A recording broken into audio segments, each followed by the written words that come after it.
Welcome back. ముఖ్యమంత్రి రేవంత్ రెడ్డి రాష్ట్రానికి పెట్టిన శని అంటూ ఘాటు వ్యాఖ్యలు చేశారు మాజీ మంత్రి జీవన్ రెడ్డి.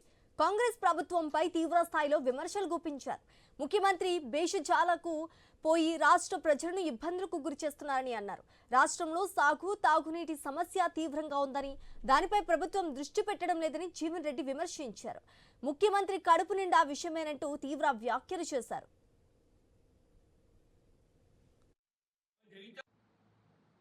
దేశ ప్రభుత్వానికి రేవంత్ రెడ్డి గారికి ఉత్తముడి విజ్ఞప్తి చేస్తే దయచేసి దేశాలు పోకండి. ఇది రాష్ట్ర రైతాంగానికి సంబంధించిన ఒక అంశము, రాష్ట్ర ప్రజానికి సంబంధించిన అంశం అని చెప్పుకున్న వ్యవసాయకారులు అయినా రాబోయే కాలం సాగునీటికి ఇబ్బంది వస్తుంది. సాగునీటికి అని చెప్పి అంటున్నాను. ఇప్పుడు మొత్తం భగీరథ ఏదైతుందో ఎస్ఆర్పీ మీద ఆధారపడదు. భగీరథ ఏదైతుందో ఎస్ఆర్పీ మీద ఆధారపడదు. జగిత్యాల టౌన్ కి ఏదైతుందో అప్పుడు గతంలో 24 గంటలు రోజు నీళ్ళు వచ్చి ఇప్పుడు పూట మొత్తం కూడా నీళ్ళు వచ్చింది. హైదరాబాద్ నగరానికి కూడా ఏదైతుందో ఇదే ప్రాణాంత నీళ్ళు. హైదరాబాద్ నగరానికి కూడా ఏదైతుందో ఇవే నీళ్ళు. సాగునీటితో పాటు అయితే ప్రధానంగా సాగునీటి సమస్య ఇప్పుడైతే తీవ్రమైపోయింది.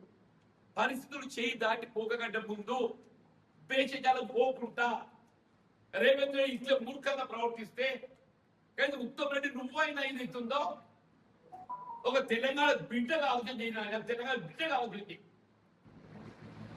ఇవాళ నీ శాఖ నీ బాధ్యత. ఎన్టీఎస్సీ ఏం చెప్పింది? National dam safety authority gave their report in the month of April 2025. NDSA they gave their final report in the month of April 2025. వాళ్ళు ఏదైతుందో మేడిగడ్డ పిఎస్ సంబంధించి మరమ్మతులు చేసుకుంటారు. అంతవరకు ఏమన్నారు?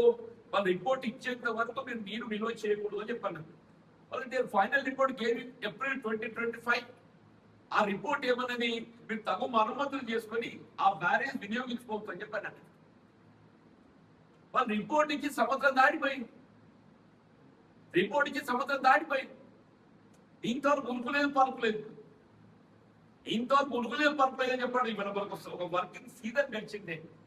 25 ఏప్రిల్ అంటే 26 జూలై ఒక వర్కింగ్ సీజన్ గడిచిపోయింది. ఈ వర్కింగ్ సీజన్ లో మనం రిస్టోర్ చేసుకునే అవకాశం ఉండే. మనకు ఈ వర్కింగ్ సీజన్ లో మనం రిస్టోర్ చేసుకునే అవకాశం ఉండే.